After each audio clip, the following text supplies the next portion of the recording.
The war is interesting right now. It's again, I don't want to steal your thunder here, but you see that the Hamas they started launching thousands of rockets into Israel, and it's like, I was listening to a video, I think it was this morning actually, and again, it's so hard to corroborate what information is true enough. They were notified by the Egyptians that there was an attack that may be imminent, and nothing seemed to happen. And so it's, again, it doesn't negate the fact that this is absolutely horrible. I mean, it's like what's going on in the Ukraine right now with Russia. There are thousands, hundreds of thousands of people are dying or losing their lives. And it's scary, but it's like, I don't know about you, but I mean, you look at the US war machine, and it's the CIA. They were created to perpetuate war. And it's, how how many people get rich during wars? It's a substantial number. If anyone reads or talks about it, I know we've talked about this, the cycle of strong men create good times. Good times. Good times creates weak men. Weak men create hard times, Yep. and hard times create strong men. It's an 80-year cycle. And I think 2021 was when the weak men create hard times cycle was ending. So now it should be hard times create strong men. And, if you follow that cyclically, there's always been a major cataclysmic event or a war or something huge has happened, and we're kind of right on track for that. And it would also make some sense of where we've gotten the economy. A war could change a lot of things for, in particular, the U.S., depending on how the outcome goes.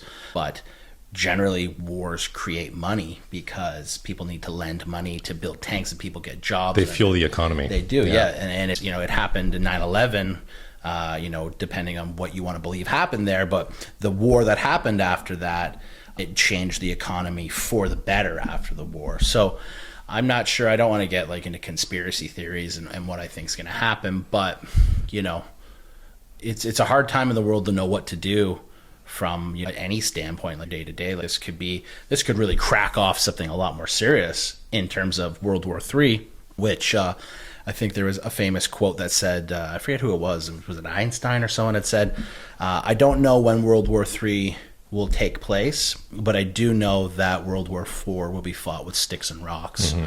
Which is a little bit sobering to hear that, because I think, you've got America who's coming in to peacekeep for Israel, and you have China and Russia that have both said if the U.S. interferes with it, they're going to step in. So now now America's already moving towards Israel with battleships filled with fighter jets. An aircraft carrier, yeah. Now, if you're China or Russia, you either have to, are you bluffing? Are you not? Or do you have to step up and do something? How many wars can you fight on how many fronts? Right. Yeah. And where's the line get divided? Because, there's a lot of people in the world that dislike the U.S. now. And a lot of, our former allies have kind of gotten away from U.S. in terms of the dollar. And I still wouldn't want to cross the U.S. though, because when you think about it, there's no country in the world who has more experience at war than the U.S. Yeah, people are going to find out real fast why they don't have health care.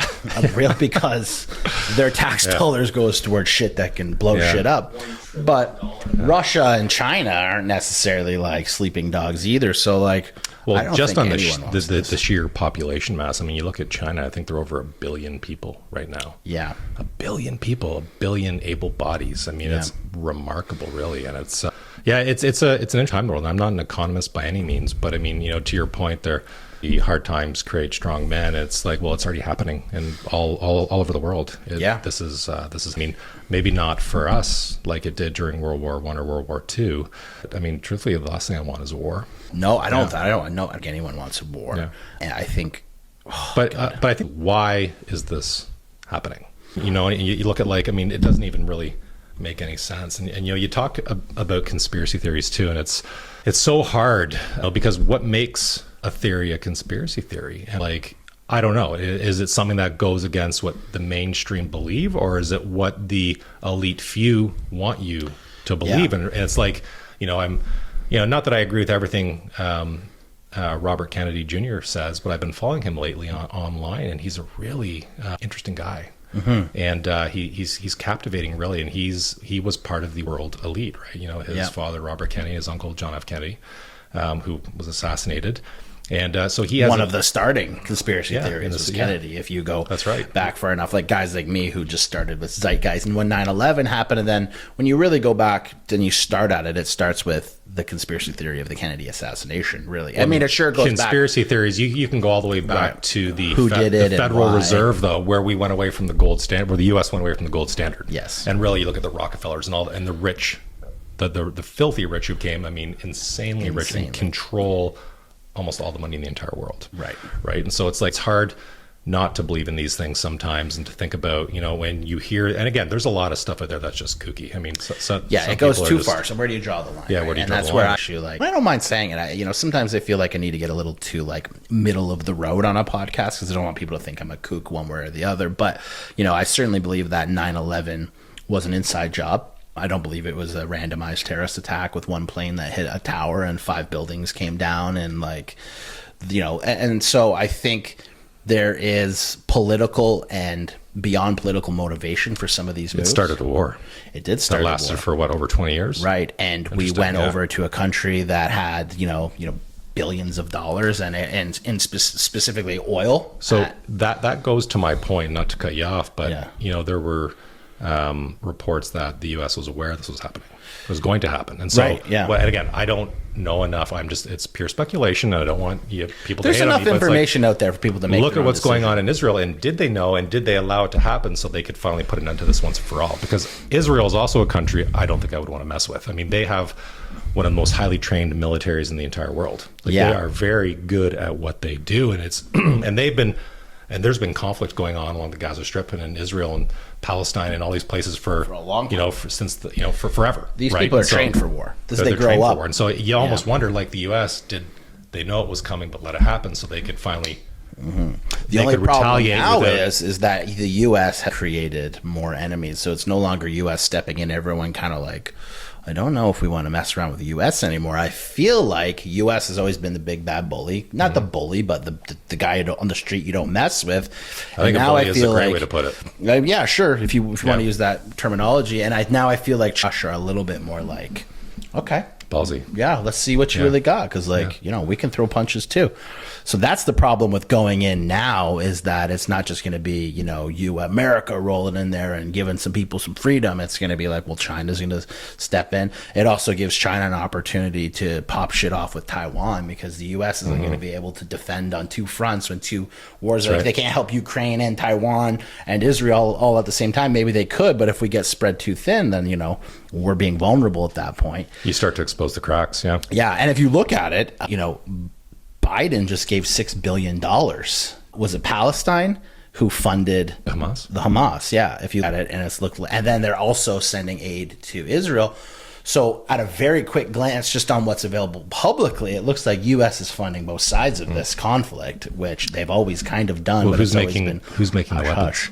And who's the weapons? Yeah, and also the rockets that have been used by Hamas were the leftovers that were left in Iraq, the weapons that were of no use and didn't work anymore. But apparently there was a lot of actually working weapons that it was cheaper to leave behind than to ship them all back to the U.S. So they're like, just leave them here.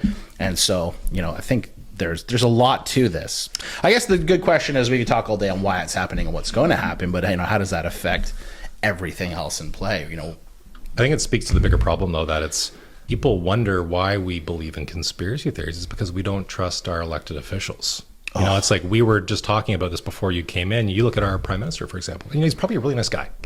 Meeting outside of politics, but you look at him and he's not a normal person. He's not a regular. So what I mean by that is, he came into office with a $10 or $15 inheritance, and somehow that in 8 years his inheritance, or the money his investment portfolio has, 10 or 15x'd. How is that even possible, right? And so we have these people who are in these positions of authority, an accurate reflection or representation of who we are, right? And Donald Trump, I think, soft when he came in, and love him or hate him, it doesn't really matter. I'm not going to give an opinion on that, but he was able to get away with a lot of things, and a lot of he was called out on different lies, and what it showed politicians around the world is, oh, wait a minute, I can lie and get away with it. And I think they've always been doing what I've been doing. They've always been. But and we think about conspiracy theories, it's like, well, man, it's like things start to make sense, and then things start to come to light. We talk about COVID, and again, I'm not going to go into COVID about all the bullshit with COVID, but it's like so many things have now come to light where they were conspiracy theories a year and a half ago, and now they're turned out to be factual. And so it's like Pfizer made a lot of money, and made a lot of money, but it's like our politicians will tell us one thing, and then the opposite turns out to be true. And it's like, well, you're giving us our information. So the government, when you hear from your elected officials, you are electing these officials because you believe in them, and they're telling you information which turns out to be false. Then you stop believing them, and then you get people like us, or even crazier than us, who get on their little podcasts and they start spouting bullshit. Right. And that's why people believe, because they don't believe in you anymore. Right. And so the problem is that the people that are diehard conspiracy theory sometimes go too far to the wacky side, that they make it unbelievable. Now, the truth is about COVID is, I believe that, yes, they knew it was coming. They created a vaccine. A lot of people made a lot of money by investing in the companies that they knew were winning the race to get a vaccine for this, global pandemic that was happening. There was a lot of money being made and went into people's pockets because of this, global catastrophe. But if you're on the far right side, people were saying, if you take the shot, it's microchipping you, and it's gonna, you're being tracked, and then it's gonna just switch on one day, and you're all gonna drop dead, and it's killing people and stopping their hearts. And it's like, okay, there might be some vaccine injuries that have happened. In fact, I know that there is. But just to speak to that, so one of my friends works at one of the hospitals as a researcher, and she was saying that there was the fat molecule that was put into the vaccine to help in the administration of the vaccine, and what's happened is it's that fat molecule that's then causing irritation in the heart lining, which is causing myocarditis. Right. Which is when young, seemingly healthy people were dropping dead. It was that, rare. It still happened. It's been a proven fact. Right. But the government said, oh no, it's totally fine. Yeah. There's nothing to worry about. But the fact is but it was a very small percentage on a global scale. But they knew it, and they choose not to say anything about it. And that's why people are like, okay, man, enough's enough. Right. So there's a middle ground. Sure. And so everyone that got a vaccine isn't microchipped waiting for someone to push a button, so we all drop dead like a puppet. But the far left is like, well, no, the news is telling us it's okay. And then somewhere in the middle lies the truth. And then that's where people are, and then the middle, people are parting sides. It's like, not everyone wants to be on the far right side. Nobody wants to be on the far left side. But I think, coming back to sense. There's a common sense lining, which I think a lot of people fall into. But I have friends that are crazy on both sides of it. And there are some people that they think like it was, we're still going to get a button and our brains are going to be microwaved. And I got people that still think like not a single death happened because of the vaccine. So in the middle is the truth. And I think that's why we're having so much conflict in the world. This is why wars are happening is, Palestine and Israel are still fighting over a religious dispute it's a land dispute. It's a land dispute and religion. There's two separate sides of it. The number one killer in the entire world, when you look at conflict, is religious conflict. It's always religious conflict. And it doesn't matter the religion. Right. Maybe not Buddhism, but you look at the Islam and Judaism and Catholicism, and I mean, there's always been a war in some regard. And the funny part about it is it's all the same thing. Like, it comes from the same place. As a matter of fact, you look at it, and a lot of it is ingrained in, ancient pagan religions, and Christmas and some of the holidays. And it's like, man, come on, guys, open your eyes. Let's look at it objectively. And that's the problem with religion. You can't, because people are brainwashed from a young age to believe something. And typically, I actually, Connor and I found one of the sales courses we're building is that typically when someone is presented with information the first time, they tend to believe that information despite contradictory information being provided to them. And religion is a great one. Yeah. When you're young, from a young age, I went to Catholic school, and I was taught to believe in Jesus and God and the disciples, and that the world was created 2,000 years ago. And it was almost ridiculous. Right. And it's but that's what a lot of people believe. Right. Because it's the first thing they've heard. And then when they're provided with contradictory information, their brain has a hard time. They've already bought into it. They've already bought into it. They can't take that information, extrapolate the points that don't make sense compared to what they've been told, and they make their own informed decision, which is really sad. Because, at the end, it's like you talk about politics, and I might be a liberal and you might be a conservative or a Democrat and Republican.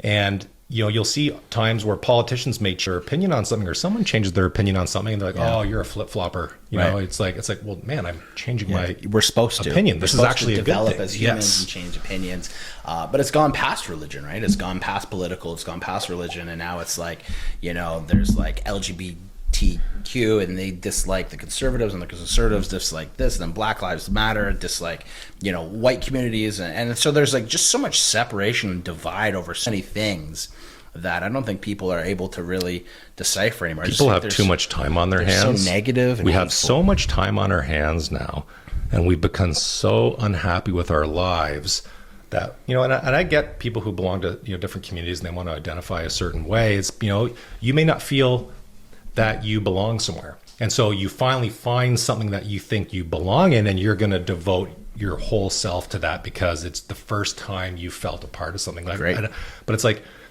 how are we even getting to that point? Like, how do people have so much time on their hands? It's like, it perplexes me. I'm like, I'm a guy. I do not have time to think about this stuff. I have too much stuff on the go. But it's like a lot of people have a lot of time on their hands. Yeah. And it's like, and you went to, the hard times create hard people, or good, whatever hard times create weak men. Yeah. Hard times. But it's like, and that's, you look at war, man, and war occupies a lot of your time.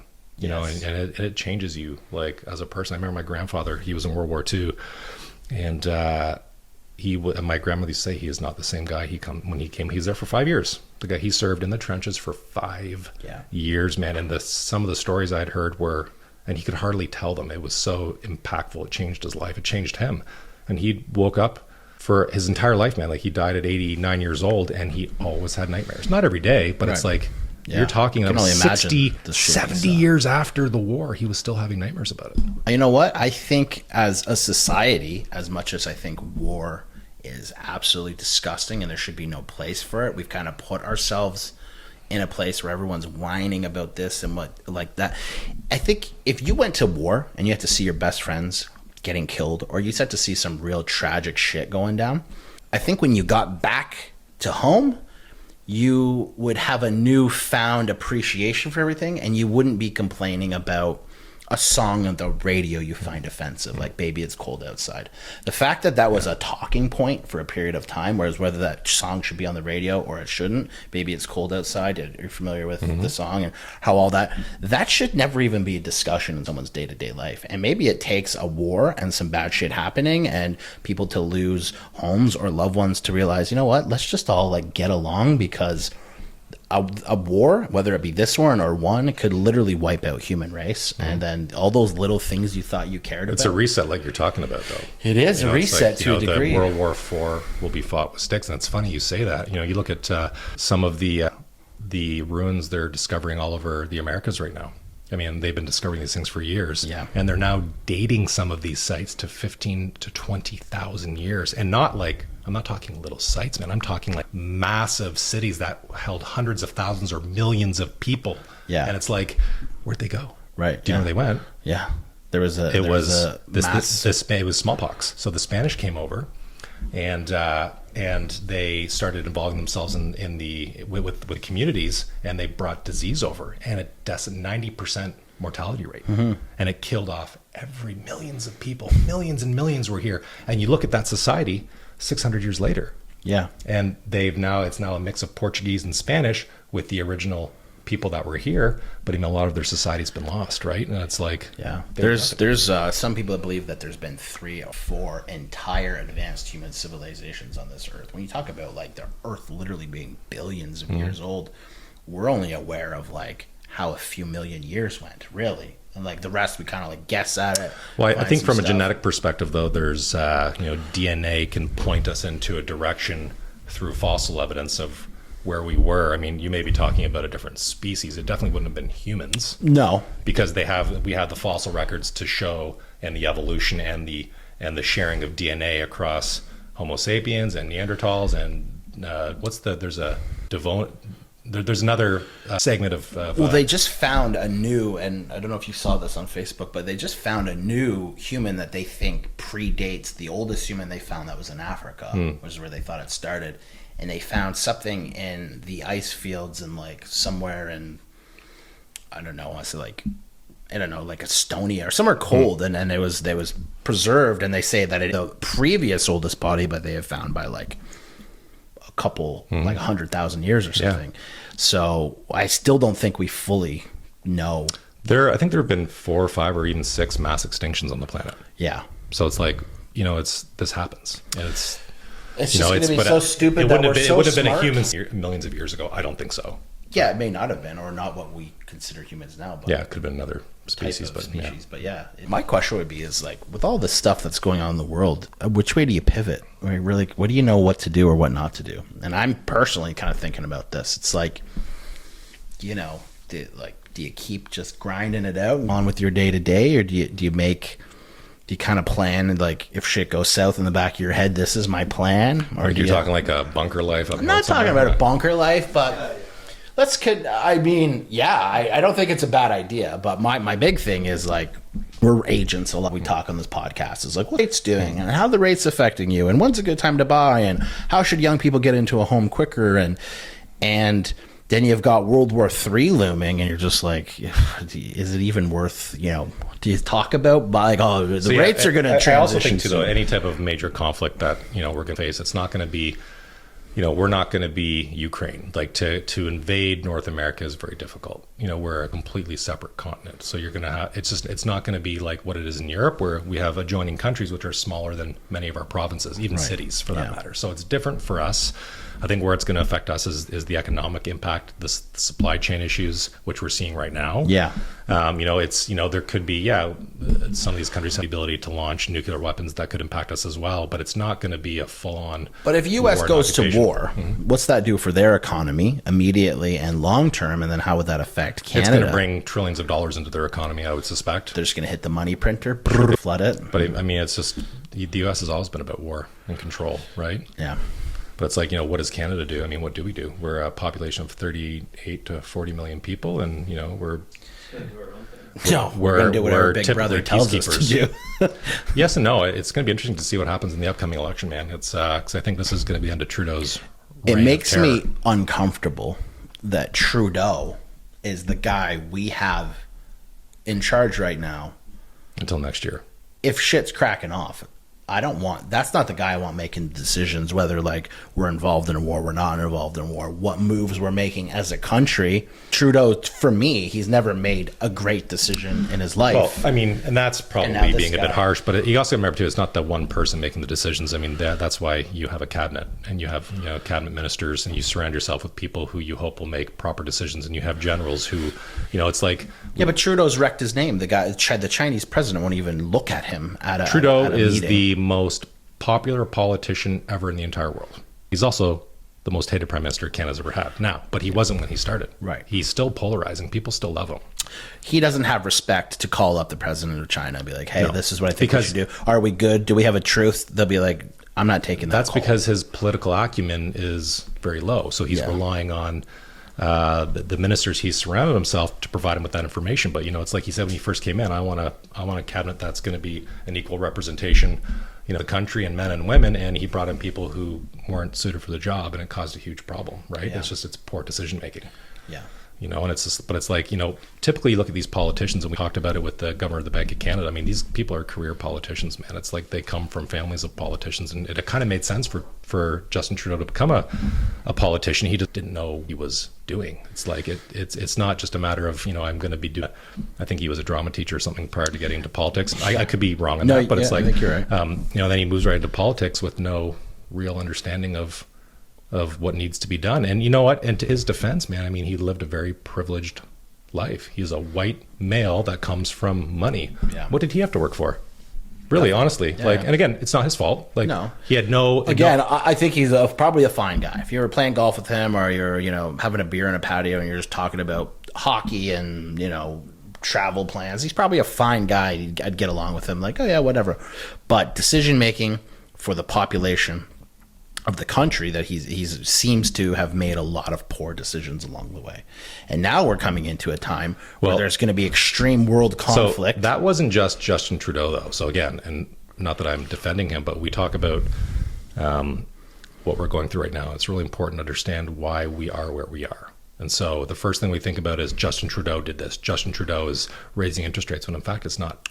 I don't think he's raising interest rates, but he was also printing billions of dollars. No, so that's wrong. And so to clarify, what's happened is when we went into this, all over the world were worried that what happened in 2008 was going to happen again. And we were going to go into a period of deflation, which is much harder to recover from than inflation.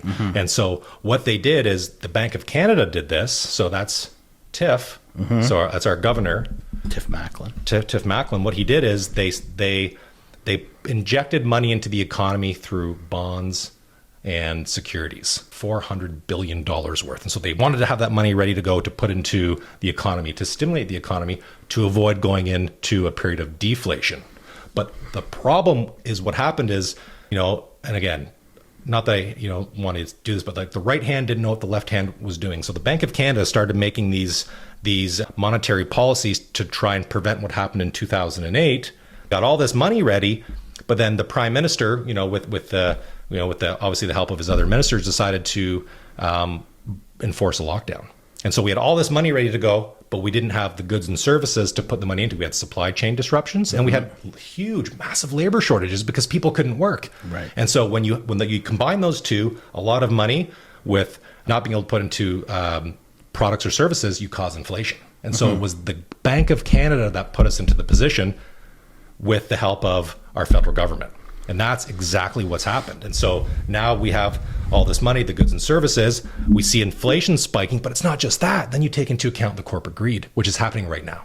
Which is happening right now. There are no supply chain issues. There are no real labor issues. But now we have the big corporations like Loblaws who owns the supply chains of their products. Yeah. Not all of them, but some of them. A lot of them, yeah. And they're, and they're artificially inflating the prices. And so the consumer price index, which is a big basket of how we determine inflation, and we say, well, shit, it's like almost 30% of that basket. Right. And so now that the Bank of Canada is raising interest rates, of course, the basket's price is going to go up from year over year over year because you're now artificially raising that price. Right. Plus you have our prime minister who's increased carbon tax 3 times. And so when you look at, if you actually pulled out a lot of the bullshit and you tried to equalize where our inflation number's at, I guarantee you it's a lot less than 4%, which they have us pegged at right now. Carbon tax makes up 0.5% of it. I heard we'd be at our target numbers if the carbon tax was scrapped. And no, that's wrong. Close to it? No, so we're at 4. I think 4% was the last, 4.2%. We'd be right around 3.5% if we scrap carbon tax, which would be a huge help. Yeah. Right. But the other problem is we keep increasing interest rates. I told you that housing makes up roughly 30% of that basket. Right. So every time we're increasing interest rates, we're increasing the price of housing, therefore increasing inflation. Right. And so it's like, that's the real problem. And that's what these guys don't understand. You look at these guys, I guarantee you Justin Trudeau doesn't have a mortgage on his house. I guarantee you, our high up political officials and the governor of the Bank of Canada aren't paying exorbitant mortgages. So they're making decisions that don't apply to them. Right. Because they're not the average person. And we actually pulled some statistics, and we should talk about this. This is a perfect time to talk about it. But we look at 38 million Canadians. 66% of Canadians own their home, which is down from 69% over the last 4 years. Yeah. So, and we talk about that number. It's 10%. No, 10%. That's a million people who have now gotten out of home ownership over the last 4 years. And so we look at, let's say, 25 million people own a home. It used to be 26 million. Yeah. So that's a million person difference. That's huge. That's a million people is a lot of people. Yeah. Then we look at what are the other statistics. So 30% of homeowners don't have a mortgage. Okay. So we think, okay, that's 7.5 million people. But what we need to understand is that the majority of those, so 5 million of those people, are baby boomers. Okay. So really, the productive members who are contributing to the economy, there's only 2.5 million people, who are in that boat of who don't have a mortgage. That's not very many. Right. Then we look at it, 14 million people in Canada have a mortgage. That's a huge number. 14 million people. Guess how many people rent? Well, 14 million have a mortgage. That's like 20 million. 16 million people are renting. Wow. 16 million people in this country. And so when you look at it and we look at our elected officials, they're not us. They're not even close to being us. And that's the problem. They are so out of touch with reality, these guys. For them to sit there and the governor was saying, I'm going to hold tight on the interest rates, and I'm going to keep increasing them until our inflation back down to 2%. But we think about it, we talked about carbon tax, and we talked about the artificial inflation of that inflationary number because housing makes up 30% of that basket, and corporate greed. It's like, man, you need to go do something else. Well, didn't we just have a bunch of jobs? Like our jobs data was supposed to be at we're supposed to create 20,000 or 30,000 new jobs. I don't know the numbers, but I know that we surpassed our target from the last meeting that we talked about, where we created a mass amount of jobs. in a short period of time. So technically we're in stagflation right now, and not and so what the next step likely is a recession, because many economists think that we're going to bypass the recession. It's hard to say. Like when you look at it statistically compared to the Great Depression, well, we're in a depression recession, right? But things are still moving forward. We still see low unemployment. Yeah. You know, so that's the thing, where we still see low unemployment. So what's going on? The only thing it can be is a big part of this whole picture is the corporate greed that's taking place. Right. And the fact that they are artificially inflating these prices on goods and services and products because they can, and they're not being called out on it. And so what the Bank of Canada is doing is they keep increasing interest rates. The only thing they're really accomplishing, and Connor and I talked about this earlier, is they're siphoning billions of dollars out of our checking and savings accounts. That's it. Yep. So you look at the money that's in the average person's checking, which you can quantify on the Bank of Canada website, it's doing a steady decline. Oh yeah, because people are I pulling think out people money. Are feeling the pain right now. Sure they are. And then by the but they're going to winter, continue it's to feel the bad. pain, because I will guarantee you the last thing people are going to give up is their home. Of course. And so the only thing that our governor of the Bank of Canada is doing, along with our prime minister, is taking every penny we have, but they don't give a shit because it doesn't apply to them. They are the elite few. But they still need the people to be the ants. You know what I mean? Sure they do. But Justin, do you think if you're worth $100 million US that you really need to have, why he's even doing this is beyond me. His family's falling apart. His approval rating is as low as it's ever been. Yeah. And then you look at this guy, and he's making the country's in really tough times. And a lot of it is based they are in on tough times. His decisions. But not just his. It's the other political officials. His You look elected at officials. at Tiff Macklin. Tiff Macklin. I mean, he was an appointed official, right? You know what his salary is? Guess what his salary is? I guess probably close to $1 million a year. $500,000 a year. Oh, Is what really? he makes, plus what other income sources Yeah. he has. Our prime minister, $400,000 a year. But it's like, it doesn't make sense. It's $400,000 a year, but he It's shocking, really. 10x his net worth in 10 or 15 8 x years. is, yeah. Like, how do you even? I mean, man, I want to know That's who a his joke. financial advisor is, because that is like Bernie Madoff right there. I'll tell Yeah, you. no kidding. It's amazing. So, I mean, we should what do want you to do? be in a recession, should we not? Because if we go into a recession, there's only one way out of the recession, and that is one of two things. You either Quantitative easing, but Yes, print money. But that's the problem. So Right. quantitative easing isn't going to be even in the picture right now, which is where we lower the value of money. so then they have to drop rates. Those are the only two things. But what they're forecasting right now is for the next 6 years is our high interest rates. No, they Even for the have to next say decade. that. They don't have to. They have to say. Dude, they have to scare people. The time of cheap money is over. I'm telling you that right now. Where we're going to see, so right now we're seeing interest rates I think it's at 7.9% when you take into account prime and the daily rate. So we're at almost 8% if you go get a mortgage. Yeah. What you're looking at, if you're lucky, you might get a mortgage at, I think I just had, for one of the buildings I'm buying, like 6.2%. Yeah. So prime minus. Yeah. When you look at that and you're thinking, wow, like it reminds you of gas. And so what we see with interest rates, we're seeing them push to the point where we can't take it, and they take all our money, and then they're going to lower it down to around 5%. And I think the magic number for interest rates for the next 5 to 10 years is going to be between 4.5% and 5%. That's where I think it's going to be. I could see that. They did it to us with gas. Yeah. Man, do you remember when gas was 70 cents? Yeah. And now I think I paid $1.60 for it the other day, and it's like, it's nuts. when it goes down to $1.50, I'm thinking, shit, man, I better go fill up. Yeah, it's a good deal. Yeah. We've been conditioned. So they're conditioning us, man. But again, they're conditioning us, but it doesn't apply to them, right? It's true. It makes no bearing. The only thing, our elected officials might pay a little bit more for their utility costs and their groceries, but when you're not paying a morttage, what do you care? When you're living in a multi-million-dollar home, what do you care? Yeah, and you have government money. When as you your have salary. an investment portfolio of over $100 million, do you really care? No. Do you know why? Because you're making so much money. Right. So much money. You know how rich But what's the these people are getting? fix? All these guys that are politics make good money, and then even if they make good money, by the time they get to a point where they can make decisions, and they There are was, now making good and money. again, I don't have the exact quote, but it was Warren Buffett was saying, and he was referring to the U.S. He's like, I could fix the entire U.S. economy in 3 minutes, and he was saying he would bring in a piece of legislation, economy, presented itself in a certain way, all elected officials would be out of a job. Right. And it kind of makes sense, right? It's like they have no choice but to. It's funny when people don't have a choice, you'd be surprised what they can do. Right. Yeah. But when you're given a choice and you're not held accountable, No. man, you keep going. It's like remember one of the guys I had working for me for years, I let it go and go and go and go. And when I finally fired him, he said, dude, I'm surprised it took you so long.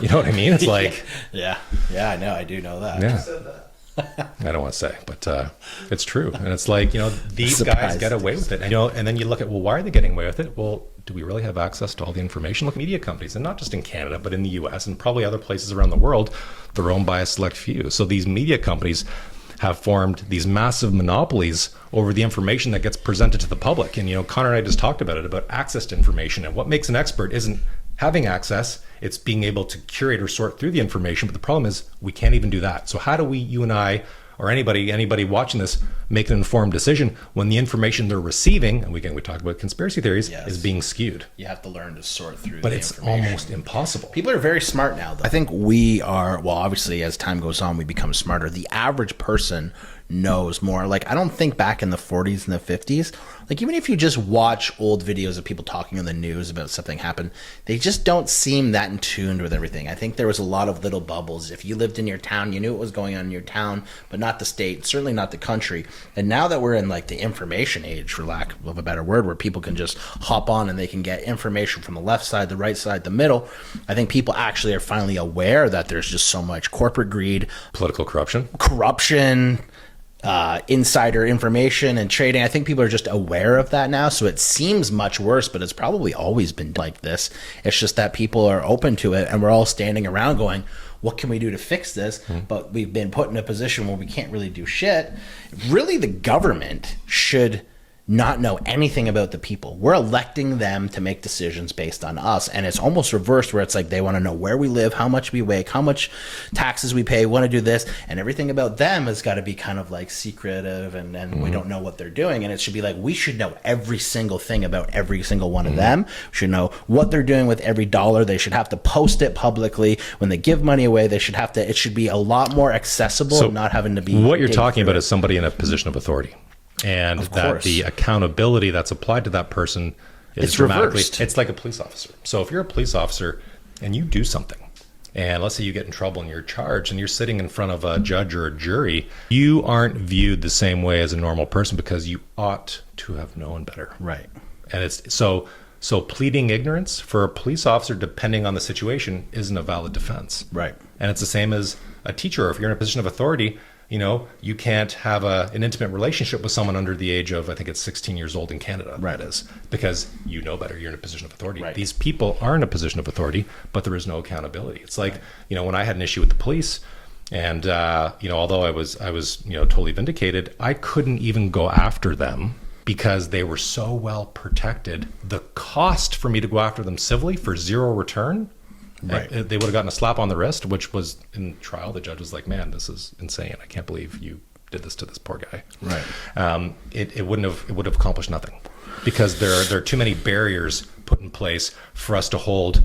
Whether you're an elected official or you're an appointed official or you're a police officer, we can't hold them accountable. But they're putting their own barriers in place while they're in, they and are. then their But, like, buddies get protection and that is so it will get to completely a point, wrong. man, where there will be it's like the French Revolution. Like, people will be pulled out of their homes and burned at the stake, and it's like it's going to happen. And it's like you look at what's happening to our economy right now, what's happening to our people's bank accounts and savings. I think the people are reason losing everything. it happened is because there's still too much disagreement between everybody on the outside, right? It's like we are all hating each other for all, people are mad and they don't get paid enough at work, and these people hate that people, and blue people hate yellow people, and the women hate the men, and the men. It's just like where there's so much divide in just the general public Convenient, that we though, isn't couldn't it? all come together. Of course not. Isn't it convenient? The old Roman saying, That's give right. them circuses and bread and they'll cause no issues or That's whatever. right. Yeah. Oh, actually, we saw that today, actually, on Facebook. There was something about that, but it's so true, man. It's keep the people entertained. That's why they used That's to why you have the TikTok Colosseum and the Instagram. Gladiators. It's Of like, course. if we're giving them blood and death and excitement, they're not going to have time to really look at the real issues. Of course. And that's really where we're at, right? Everyone's stuck in their own lives, scrolling TikTok. Look at the media closing bans that we groups. had in Canada on Meta. How they pulled out because they wouldn't pay some of these media organizations who were posting on these social platforms. Yeah. You're right. And it's like, and people, there was, what happened to us actually about a week ago, and on Facebook, a whole bunch of information was pulled off Facebook.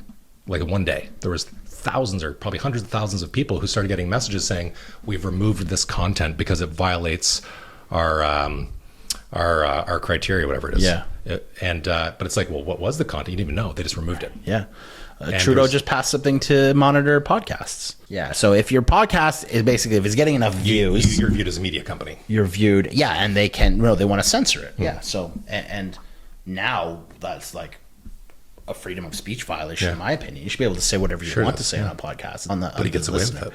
Of course he does. Yeah. So when they have this amount of power, what's stopping him from signing a bill that's just like, I'm the prime minister forever. I can't do anything about it. You guys are going to It would be, there'd be hell to pay. Would we?